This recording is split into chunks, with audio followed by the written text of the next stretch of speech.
This is our meeting to discuss how we are going to help Sharon, both behaviorally and academically. I am the principal. I am Becca Langer, the regular education teacher. And I'm Rachel Burke, the special ed teacher. And the principal's name is Stephanie Sherman. So some strengths I've noticed that Sharon has is she's really has high cognitive ability. She has a high IQ score. Yeah, her IQ score on the Stanford Binet was 124. hmm I've also really noticed that she's really strong-willed. She really likes to get her way once she set her mind on it. Yes, yes. Sometimes she won't even do the work because she's decided not to. hmm Nothing will make Sway her her. want to Yeah, work on I've it. noticed that too. She has a lot of trouble with motivation and getting started in academic tasks for sure. Yep. I also noticed that she really responds well to positive peer attention. I have allowed her to be in a group with a high academically and socially successful peer named Kathy. And when they work together, she responds positively and does better job than she normally would have. On her own. Mm-hmm. And she does enjoy reading independently. Like one of her favorite authors is Stephen King, and I have trouble reading his books, but she loves them. Mm-hmm. Mm-hmm. Some of Sharon's weaknesses that we are concerned with. A big one is she's just incredibly defiant towards authority figures, refuses to participate. She takes no responsibilities for her actions, and it doesn't really seem like there's anything that we can do that'll motivate her to do good in school.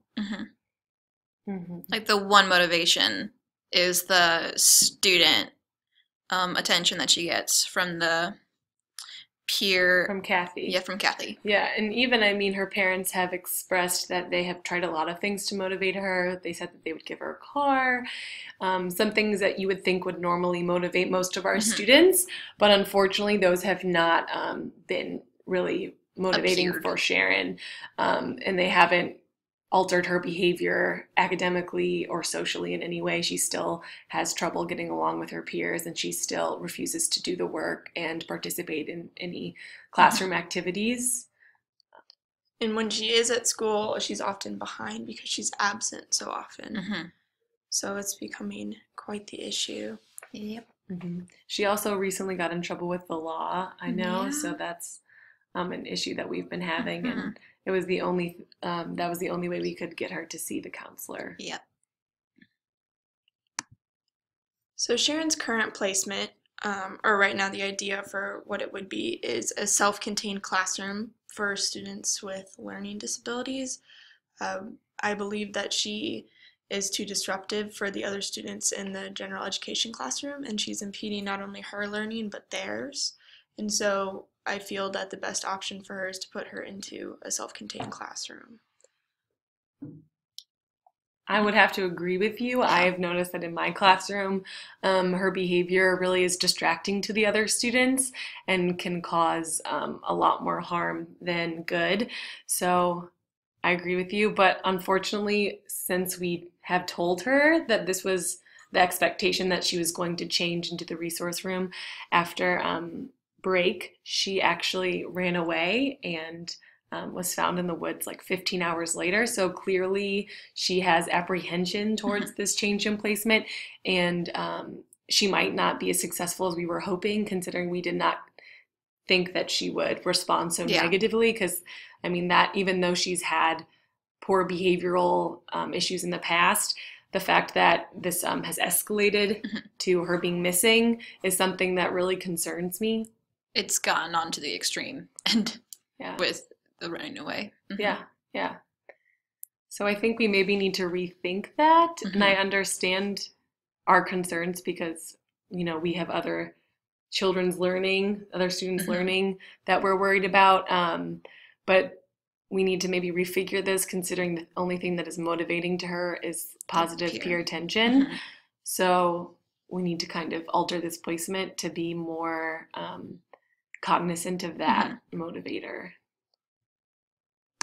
So an alternative placement option that we have been thinking about is possibly placing her in the resource room where she does get to work with her general education peers in some of her classes, but she also needs that intensive one-on-one help, and so the resource room would be a good place for her to get that. She would definitely benefit with more direct instruction on the basic, like social and academic and adaptive skills, because those seem to be very lacking. So once she grasps those, I think she'll become far more comfortable in the regular ed classroom. Plus, the interactions with her peers will start to get better instead of just her and Kathy being the only two. But even though we think that it would be good for her to be in the resource room, I also think that it would benefit Sharon to stay in the general education classroom so that we can give her the chance to work with those socially and academically successful students that have appeared to motivate her to achieving higher things. And I think that we should figure out a placement time, maybe like 60-40 or something like that, so that she has enough experiences in the resource room that she can attain those skills to generalize them into the regular education classroom, and that she's still in those regular education classroom for group work to motivate her to participate and use those skills that we're teaching her.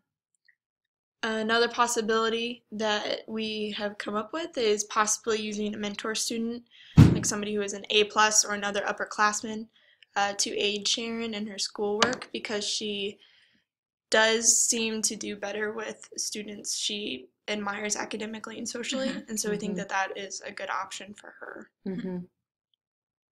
Yeah, and it would also help those A+ students get their hours.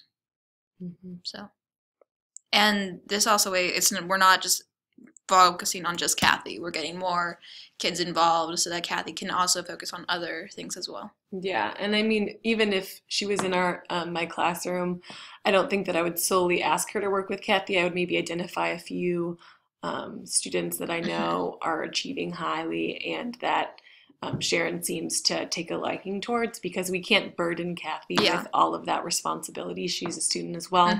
We don't want to impede her learning in any way, so we need to make sure that we're supporting all of our students' learning. Definitely. And so I think using A+ students is also a good way to do that. I agree. So hopefully she'll be more successful in the future. Let's hope. Yes.